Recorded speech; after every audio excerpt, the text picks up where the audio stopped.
Hey guys, welcome back to the Business First Creatives podcast. Today I am chatting with Melissa Harstine. She is someone that I have given my hard-earned money to. So I want you all to get a piece of paper and a pen and take notes because what Melissa specializes in is customer insight. And sometimes we call that customer research, but I think insight sounds a little bit more fancy. So Melissa, welcome to the podcast. How are you this morning? Hey, I am doing great, Colie. It's such a joy to be here. Yeah, I feel like every time you and I have a conversation, it is super awesome. So I'm excited to have you here. So, first of all, why don't you tell the listening audience who you are and what you do? Yeah, so I am a customer insights strategist, as you mentioned. So, what I do is I help service providers and course creators understand who their best customers are and where there's a gap between what they want to say, like what the business owner wants to say in their marketing content, and what customers actually need to hear before they're ready to buy. Because oftentimes what happens, it's like we're so close to our business that we can't see the forest through the trees. We may think that our message is perfectly clear to our audience, but something's off. The sales aren't as good as we might want them to be. And so what I do is I kind of come in and I'm kind of like a mirror, right? Reflecting back to the business owner, what is it that their audience is saying? How are they describing things? What is it that they're wanting or needing? Where is their friction in the buying process from their perspective? And kind of as that mirror, the business owner can then go in and improve their sales page, their marketing content like emails and social media and stuff to increase conversions and just help people be excited about working with them even faster. Yeah. So I hired Melissa earlier this summer, and I will say she gave me this really long customer research report, and I literally just reread it last week. So last week I did maybe that's not the right word. I revamped sections of my course page for the CRM blueprint. And what I ended up doing was going back to this amazing research that Melissa gave me to make sure that I was mirroring the words that my actual customers that she interviewed said about me, said about the service that I was providing. And it was just so helpful. So first, I want to put out there, Melissa mostly works with people like me, service providers who also have a course. But what she's going to talk about today is still very insightful, even if you are still only offering services such as photography in your business. So, Melissa, how does someone know that they need to hire someone like you? Because you already said that, you want to get higher conversions and you might not be getting the sales that you want, but are there any other red flags where someone can look and be like, okay, I think it's time for me to have conversations with my actual customers because something isn't clicking? Yeah, I'll give you two examples. The first one is if you are a service provider, like a photographer, for example, if you're getting lots of inquiries, but those inquiries are not booking your services. Now, as you know, Colie, sometimes that comes down to, your CRM isn't set up properly. You're not following up with leads. There's like something on the business side of things that's off. But it's also possible that the people who are inquiring are not the right fit for your services or your particular style of photography, right? Mm-hmm. And so that's a place where, if you can figure out where on your website or your other marketing content, is the message kind of getting confused or diluted? That's a really good place to come in and talk with your customers, have these one-on-one conversations and kind of, see your business from the outside in. The other example I wanted to share is actually from one of my clients. So it's Emily with If I Made. Her platform has courses from like floral designers and wedding cake designers and all of these different creative kind of hobbies and business skills. And she was having a ton of people show up to her webinar. And a lot of people actually go from the webinar to the sales page. And then those people just like bolted really fast, right? We could see that in the fact that she wasn't getting sales like she was expecting or like she used to get. But also we use this really fancy tool called Hotjar to look at how far down the page people were scrolling and like they weren't making it very far. And so it was very clear in that case that something was off, right? All these people were excited to see the webinar, but they weren't interested in the actual like course. And so what ended up happening is that they were speaking to like 3 or 4 different audiences. Like if you're just a beginner and you're just starting out, if you're interested interested in floral design, if you're interested in like these other like audiences they serve. Whereas they really needed to be clear, like this particular course that we have is just for people who are interested in flower design and you're new to business, like you're not an established business owner. And as soon as we narrowed that down, her conversion rates increased again. Yeah. And so I mean, that's a really interesting example. So do you think, because it's okay, so she was getting people on the webinar that weren't beginners and weren't really interested in floral design. So the messaging before the webinar was what actually needed to be tweaked instead of the messaging that came after. Like the messaging to get them on board and to get them interested was getting them to say yes to the webinar, but then they weren't actually saying yes to the offer because it wasn't aligned with what they wanted. Exactly. It was attracting too many of the wrong people, right? A really, really broad group of people versus a narrow group of like the perfect fit people. Because I think that sometimes, it's like, oh, more is better, right? But a lot of times, fewer people, like quality over quantity, like that's what's really going to be effective when it comes to who you're speaking to in your marketing. I totally agree. And the funny thing is, until I became like a course person, until I went to the other side and started doing these Dubsado setups, when I would mentor photographers in the past, we didn't really harp on messaging. I want to say it's not that I don't think photographers should, but like from a photography perspective, we are so in like the visual artist realm.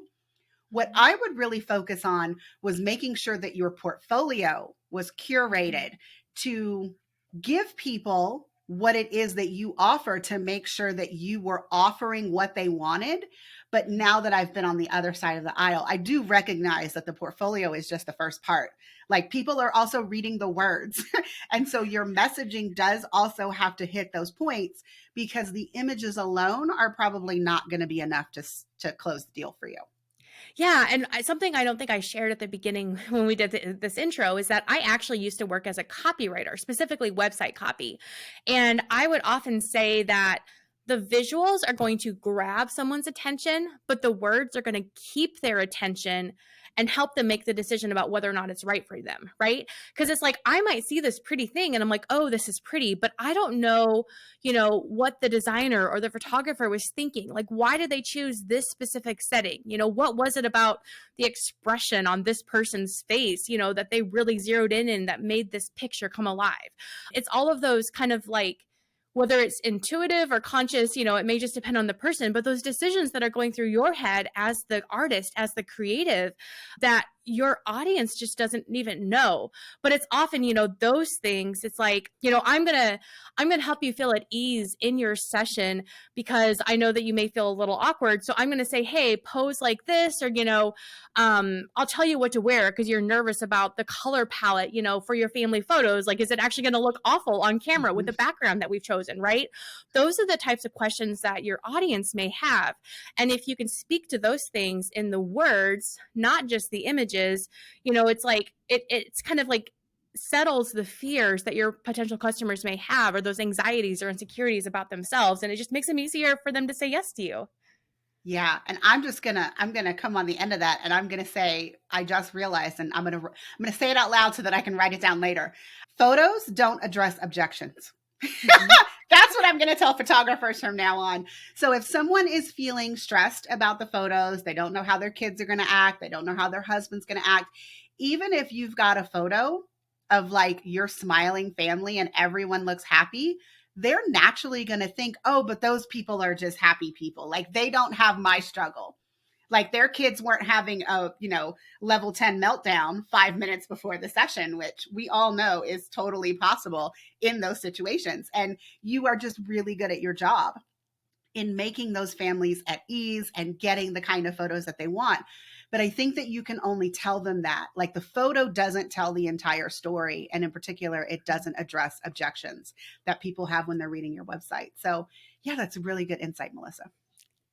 Oh yeah, I've totally seen that, and we've done family photos with my nephews and they're just like squirming and crying. And then we get the photos back and I'm like, how in the middle of what just happened did this photographer get this picture where like these kids are actually smiling and looking at the camera, right? And I don't know all the ins and outs of photography. I know there's something with, like the shutter, like how, you know what I mean? Like how many photos you can take in a short period of time. I don't know the technical word there, but it just is amazing, right?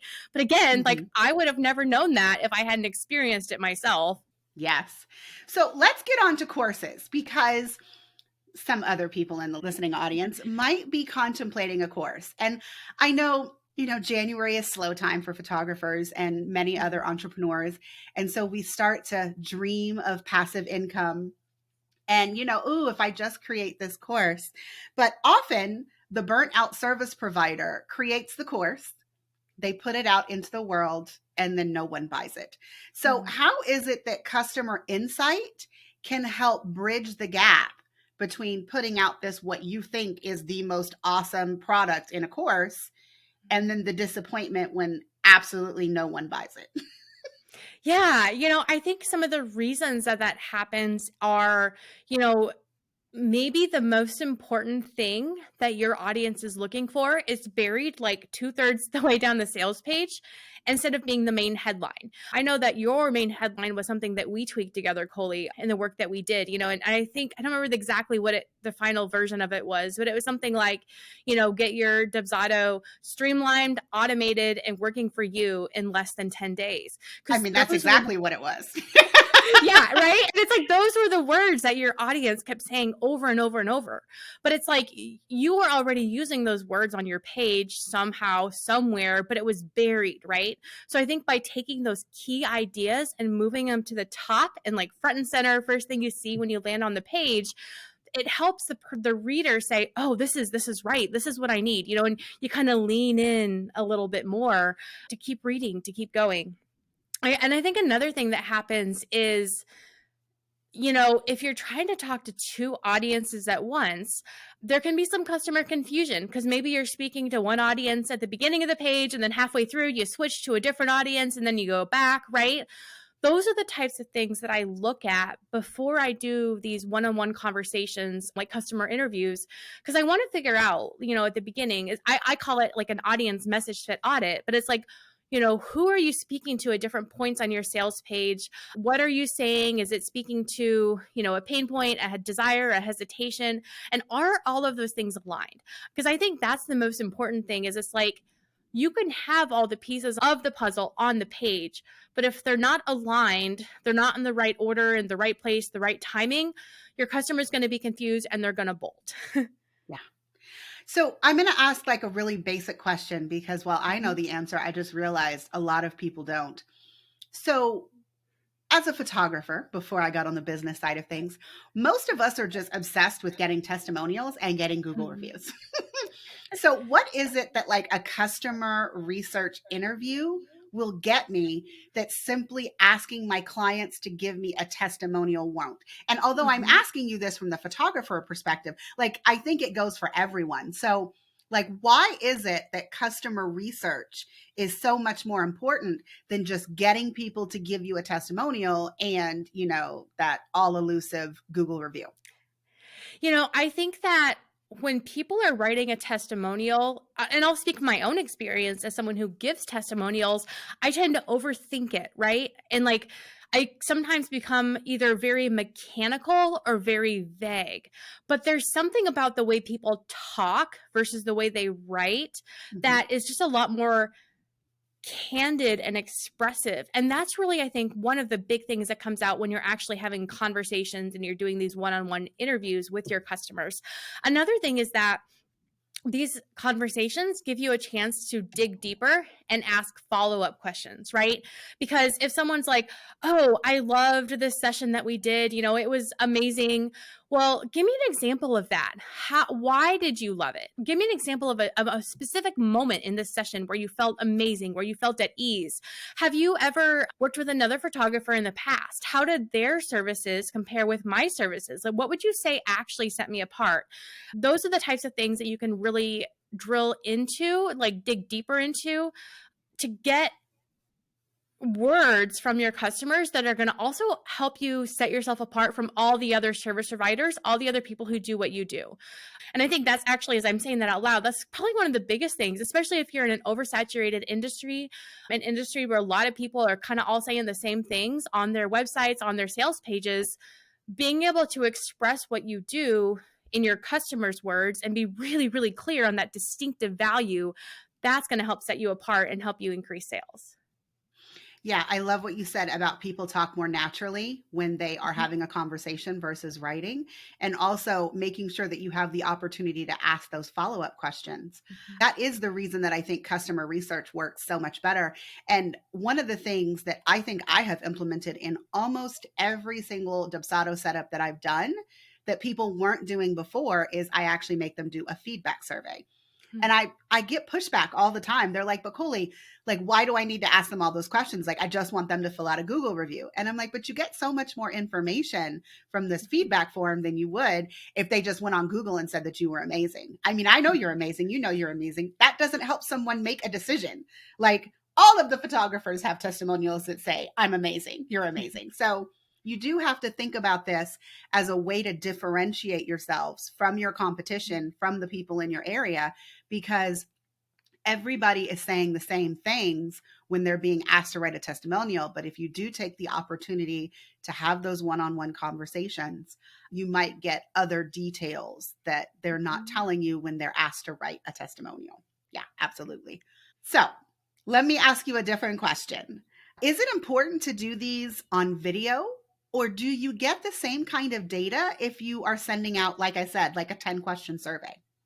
Yeah, absolutely do them on video. And I know sometimes, for that can feel uncomfortable for you. Maybe like you're asking your client to give you like a grade or, tell me how I did. Or if you're an introvert, it's like, oh, I don't like looking at people and talking to people.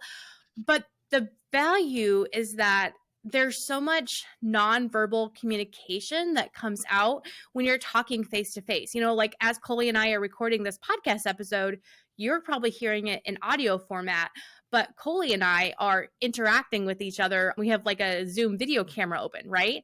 And so it's just you can see when someone gets really excited and animated and think, okay, this is something I need to key into. Like this is something that's important to them, because their tone of voice is going up. You can see their expression. They're just lighting up, right? I think that's probably the thing that I love the most is when I see someone lighting up, it's like, okay, this is something that's really, really important to them. Or if they're frustrated, you hear their tone of voice kind of get deeper and Yeah. lower and it kind of comes out that irritation, right? Those pieces are just clues. Mm-hmm. Like I said, I was rereading my report just last week. And one of the things that you brought out as an insight in my report that I still don't think I'm doing a great job of addressing is when you interviewed several of my VIP day clients, they all said something to the effect of, I hired Colie because she makes complicated shit easy. And while I keep on trying to make myself quote cards, and it was funny, I was playing around with one of the sales pages last week. I actually put that as one of the headlines. And then I was like, no, that doesn't quite fit in where I shoved it. So I hid it. I'm going to put it back up later. But I wouldn't have known that. I mean, and it was funny because there were multiple people that actually used those words, complicated shit, easy. Without you asking them those questions and getting that insight, I wouldn't have known that, okay, if 2 or 3 of my clients are thinking this, there are probably way more people that are thinking this. And I actually had a sales call yesterday and she specifically said complicated shit. And I was like, oh, there it is again. There it is again. Colie, another thing that I remember from your talking with your customers was Caitlin. You did a VIP day with her and she had been using Dubsado for like 5 or 6 years. And she's like, Colie was able to do in 8 hours what I had not been able to do in 5 years. Right? That's an example of how you make things easy for your customers by setting up Dubsado. And, it's such a vivid, memorable quote. I think you ended up putting it on your client's I did. stories, your case studies page, right? Because it's something that grabs your attention. But the other thing is that specific quote, like we were talking about earlier about what are your customers' hesitations or objections? Like people are like, oh, I'm pretty tech savvy. Like I can probably figure this out on my own. I can probably make it work okay for me, right? But here's an example of someone that had tried for 5 years and it was okay, but it wasn't working as well as it could be. And it wasn't a huge investment of time and money just to have Colie, to have you go in and fix it, right? And so that's another thing that you learn by talking with your customers instead of just like making assumptions or just asking for reviews. I really want to get back to talking about my sales call yesterday, because I realized talking to you and listening to you right now that she gave me insight on something that I didn't write down yesterday, but I totally just wrote it down today. And that is that Dubsado can be used for more than just sending contracts. It was really interesting. She's not the first person to say that they are only using Dubsado basically to like have people sign contracts. My lead yesterday admitted to me that she wasn't even using a lead contact form from Dubsado. She was having them fill it out on Squarespace, and then she was manually entering them into Dubsado if they said they wanted to book, and then she was sending them the contract. And my jaw just dropped. So I do want to say, for those of you that are like, well, I'm totally scared to do like customer insight interviews, guys, your sales calls are also really good opportunities to get customer insight, even if you're not asking them specific questions. Because one of the questions that I think lots of people ask on their contact form is, how did you find me? And I think we all know like the regular categories. You know, did you find me on Facebook or Instagram or Google? But you should always take it one step further. The very first contact that you have with someone is to get more specific and ask them how they found you on that platform. Because telling me that they found me on Google doesn't really help if I don't know what they searched for. Like, you telling me that you looked up Dubsado for family photographers is way more insightful than you just telling me that you found me on Google, because then I have all kinds of questions. Like, did you Google and you found my photography website and then you happened to see that I did Dubsado and so you contacted me? Like, there's so much information that you can get with each and every interaction that you have with a potential client or a current client. And you should have a process of kind of keeping track of all of that data, so that when you revamp your emails, when you revamp your sales page, basically your messaging, guys, that you have this list of things that have occurred to you since the last time that you did the updates, and you can try to infuse as many of those strategically into your messaging as possible. Yeah, I love that. And if you are someone like me who records automatically all of your meetings, then you can go back and find the recordings for sales calls and then Mhm. create a written transcript, whether it's you're using something like Descript or Otter or some Zoom plans, have those transcripts as well. It's a lot easier to look through the written transcript and kind of like highlight and find those like, really juicy, unique phrases that your customers are saying, or like, find those trends, like those words that they're saying over and over and over, like you mentioned early, Colie. But working from a transcript, I found, is a lot easier than just the video. But the main Mhm. idea here is that if you are already recording your sales calls, like you have a treasure trove of data that you're already sitting on, that all you got to do is just go collect it and look at it and then start to use it. Yeah, I will say I only looked at the transcripts that you gave me for the first time last week, but in particular, Allison, I was looking at what, because already had a testimonial on my website about her VIP day, but I was like, I swear Allison said some really good things about the course. And so I went through that transcript and I found like a whole, like you said, a treasure trove of things that Allison had said about my course. Because in particular, what she had said was, in the beginning, I was doing Zoom calls like every day or every other day. And first of all, I think I have a little bit of amnesia because I don't remember doing calls that often. But since Allison said it, I mean, I'm sure it's true. But what she said after that was, she said, it was really good for those of us because this is like a technology course. And it was like having our very own tech support on speed dial. And I was like, ding, ding, ding, that needs to go on the website somewhere. So I did add it into a testimonial. But I mean, and guys, I want to just put out there that this is not a one-time thing. So, I mean, I hired Melissa. She did this for me in June. I am still finding things inside of that report that I can do now. But Melissa, for those of us that are deciding that we do want to do these kind of customer insights, how often should we be collecting that kind of data from our clients? Yeah, I would say I would recommend having one-to-one conversations every 6 to 12 months, because especially when there's changes in the market at large, right? Right now the big thing is like recession. Like people are, a little bit more hesitant about spending their money. They're slower to buy, when you may have had 6 leads coming in 6 months ago, and now you've got 1 or 2, and nothing has changed on your end. The buyer has changed because of what's just happening in the world, right? So when you have these conversations with your customers every 6 months, let's say, you're able to pick up on some of those things, right? You start to notice, okay, last time I did this, my customers were saying this, now they're saying this. This is something I need to be addressing in my Instagram content, for example, and just recognizing where your people are at today. And I think also not just gathering the information. The one thing that you just said, Melissa, that I realized we haven't really talked about this whole time, mostly because I hate it, but it's social media. I mean, I was saying, changing the messaging in your emails, changing the messaging in your marketing. But the truth is, I think a lot of photographers and maybe a lot of business people are really focused on what to do inside of their social media. And so I do want to say doing this kind of customer insight research really does give you a lot of content to share with your audience. I mean, you can share it in the form of testimonials or transformations, or basically anything that your client says that has you nodding and like, yeah, that's really good. That should go on your social media. It should go somewhere, whether or not it's in your stories, whether or not you're talking about the process of working with a client, or you have a carousel of their images and you tell it as part of the caption. All of these things are really good, and they're really helpful if you are someone who struggles with creating content for your social media.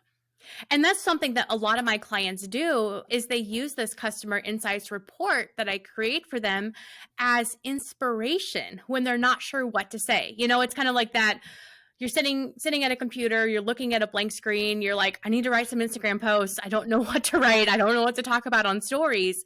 Having this document that you can open up and just read through of like, oh yeah, this is a really good idea. Oh, this quote, this phrase is awesome. I can like use that as like my hook, like my first line, and then spin off it from there.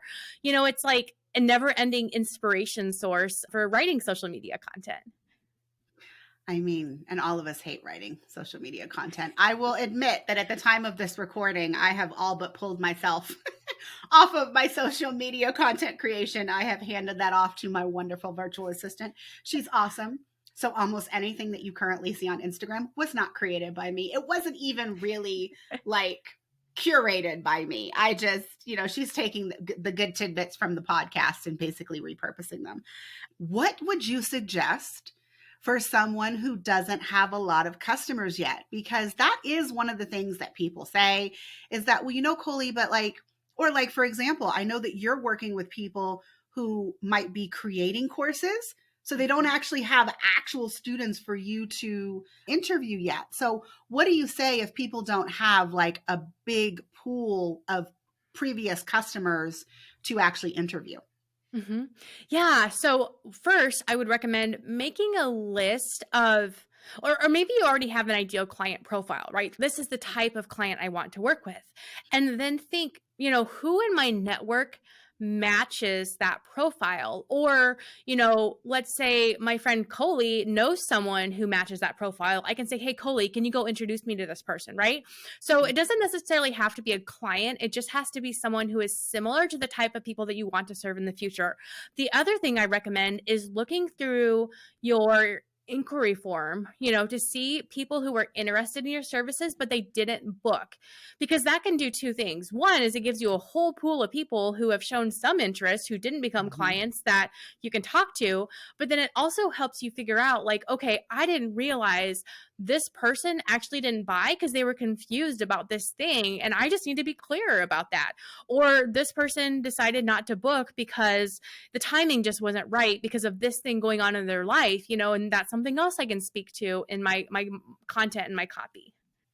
Yeah, Melissa. So one of the suggestions that you gave me when we did our customer research was you asked me if there was anyone that like I was communicating with on like Instagram or in emails, or someone that I knew could use my service, but for some reason hadn't booked me. So you did one interview like that. And if I ever do another like big set of customer research interviews again, I think I'm going to include more than one, like maybe someone who actually inquired about a VIP day, or a couple of people who like posted on a social media post about the course. Because listening to why that one person in particular didn't hire me did give me a lot of insight. And whether or not that insight was specific to her, or if it spoke to like a bigger part of my audience that I'm just not aware of, was super insightful. So I do really think that that's a great idea for those people who don't have enough people to interview who have been previous clients. And I feel like, guys, I should tell you now, Melissa ended up doing 9 interviews for me. So she did, I think it was 6 people that did VIP days. No, 5 people that did VIP days, 3 people who had done my course first and then upgraded, and then 2 people who only did the course, and then the one person who had never bought from me. So that was like the breakdown of where the people in my particular research report came from. Yeah, I think it's, especially if you have multiple revenue streams, you have multiple services, or you have a service and a course, it's important to talk with at least 3 people for each of those revenue streams, right? Because if you talk to less than that, you're not going to have enough information, enough data to make sure that, is this insight an outlier, or is it true, for lots of people? You're not going to find those trends. I also recommend that any more than 7 interviews with one particular audience is just too many, because at that point it's, the law of diminishing returns. You're not likely to hear anything new. And so I usually do 3 to 5 interviews per service or per revenue stream. Mm-hmm. So, Melissa, if someone is not quite ready to hire this out, because guys, the thing is, I actually was already conducting these one-on-one Zoom interviews with my previous students and with my previous VIP day clients. I was doing it to improve my services, but I was also mostly doing it to get testimonials. I'll just admit that up front. But one of the reasons that I hired Melissa was because I had this inkling that my people might tell her something that they didn't tell me. And it wasn't that, they didn't want to give me a grade or anything like that. I just honestly felt like if one of my clients assumed that I already knew something, that they weren't going to actually say it out loud, because I already know that part of the story. And so that's not really important to communicate to me. And so that was like my main justification in hiring Melissa to do this research for me. But if someone is not ready, like they don't have enough clients, they're not at that income level yet. If someone is ready to jump into this, but they're not ready to hire a professional, what are like 2 tips that you can give someone today so that they can start this process? Yeah, I would say the first thing I would do is to look at the data that you already have available to you, whether that is recorded sales calls, as we mentioned earlier, or honestly, even like your testimonials, right? If you do have a bunch of Google reviews or people leaving comments on your Instagram post, you can still go through and start to find those common expressions, those common phrases, those stories or examples that are like, yeah, this would make a really, intriguing, captivating Instagram story, for example. And then the other thing I would recommend is, after you finish your work with your client, to set up just even a 20-minute call to talk through, how did things go? How did you feel about this part of the process, right? Because it's maybe less quote unquote formal than like a traditional customer interview, but you're still giving an opportunity to get feedback from your customers when it's still fresh in their mind. And as you mentioned, Colie, not only can it help you improve your messaging and marketing, but it can help you improve your services and your customer experience too, right? Because that also, your service itself is something that can directly lead to people referring you to others, which leads to you getting inquiries and sales, right? It's all kind of this big package that's interconnected. Absolutely. And actually, you just reminded me, for those of us that are performing a service and you're doing offboarding calls, you don't even need to schedule it separately. I will say, and guys, you should hit record the moment that they enter the room, because 3 times now, my clients have said absolute gems where that would have been the perfect thing to clip and put as a video testimonial on my website, only for me to realize I hadn't hit record yet. So please take it from me, guys. Like, the moment that your client enters the Zoom room to do your offboarding call, hit record. Hit record in case Because when you're getting on the offboarding call, your clients are so excited about what you've just done. I mean, they start thanking you, they start telling you what they loved, even without you having to ask the question. But then, of course, as Melissa said earlier, there is the perfect opportunity for you to ask a follow-up question after they have ranted about how awesome you are. And guys, Colie's tip number 2, if you decide to do this during your offboarding call, do not interrupt them. There were a few times like I'm literally like smiling very wide, but I'm like biting my lips so that I don't open my mouth and like ruin their stream of consciousness while they're telling me how awesome I am. So don't do that. Yes, that's always the hardest part, and I think something that you actually told me, Colie, is that, because I'm not as tech savvy as you are, is that it's possible to save Zoom meetings in particular as 2 different audio or video files, right? So you and your client or whoever you're talking to will be separate. And so then that way it's easier to go back and pull out just that clip, with the speaker's voice and not your voice, like laughing or getting excited at the same time. Yeah, I don't know if you can actually record the separate video, but you can definitely do separate audio in Zoom. For this podcast, I'm using Riverside, which is actually what I use for my client interviews now, because it does save each video separately, each audio separately, and then also you can download a combined one. So that is one thing that I have found to be very helpful for the podcast, but also for like client interviews in general, so that if they say something amazing, I can just go to their one video and there's no chance that me giggling and saying, oh, thank you in the background is going to be inside of that testimonial. So yeah, it is great. So Melissa, I think we've come to the end. Do you want to tell the listening audience where they can find you on the internet? Yeah, you can connect with me on Instagram at Melissa Harstine Creative. Be sure to send me a DM and say hello so that I can get to know you. I'm definitely a relationship person and I love just getting to know new people. You can also find me on my website at melissaharstine.com. And if you are listening to this episode and you're thinking, I could use help with this. There are some gaps in my messaging. I feel like there's something that's disconnecting between what I'm saying and what my audience is actually needing.